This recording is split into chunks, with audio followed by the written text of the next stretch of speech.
Hi అండి, welcome to my channel. ఈరోజు నేను పునుగులు చేస్తున్నాను. పునుగులు నేను టేస్టీ చట్నీ అనేది మనం పల్లి చట్నీ అయినా కానీ లేదా టమాటా చట్నీ అయినా కానీ కాంబినేషన్గా చాలా బాగుంటుంది. తప్పకుండా ట్రై చేయండి. మనకు దోసపిండి అనేది ఒక రోజు 2 రోజులు దోశలు వేసిన తర్వాత మిగులుతుంది కదండి. దాంతో ఈ విధంగా నేను పునుగులు చేస్తున్నాను. ఒక కప్పు దోసపిండి మిగిలింది.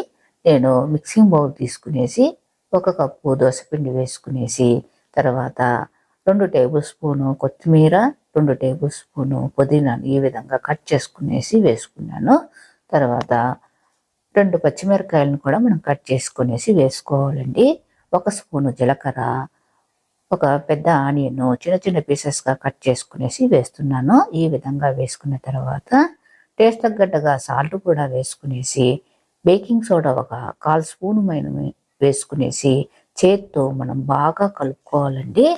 ఒకవేళ దోసపిండి అనేది పలుచగా ఉంటే మనకు పునుగులు వేసేదానికి వీలు కాదు. కనుక 1 టేబుల్ స్పూను మైదా కానీ గోధుమ పిండి కానీ ఏదో ఒకటి మనము 1 టేబుల్ స్పూన్ తీసుకునేసి 1 టేబుల్ స్పూను బియ్యం పిండి కూడా వేసుకునేసి మనము ఈ విధంగా మనం కలుపుకోవాలండి. అప్పుడు మనకు పునుగులు వేసేదానికి వీలవుతుంది.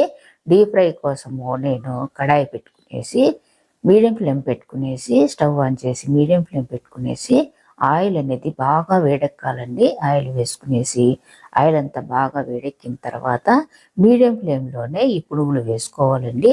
ఇలాగ ఆయిల్ అంతా వేడెక్కిన తర్వాత నేను కలుపుకున్న ఈ పిండినంతా కూడా పునుగులు వేసుకునేసి బాగా వేగిన తర్వాత మరొక సైడ్కి అలా తిప్పుకుంటూ ఈ విధంగా మనము ఈవినింగ్ టైంలో స్నాక్స్ లాగా చేసుకోవచ్చండి.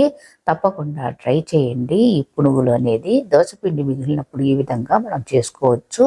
దీంట్లో పల్లీ చట్నీ కానీ టమాటా చట్నీ కానీ చాలా సూపర్గా ఉంటుంది.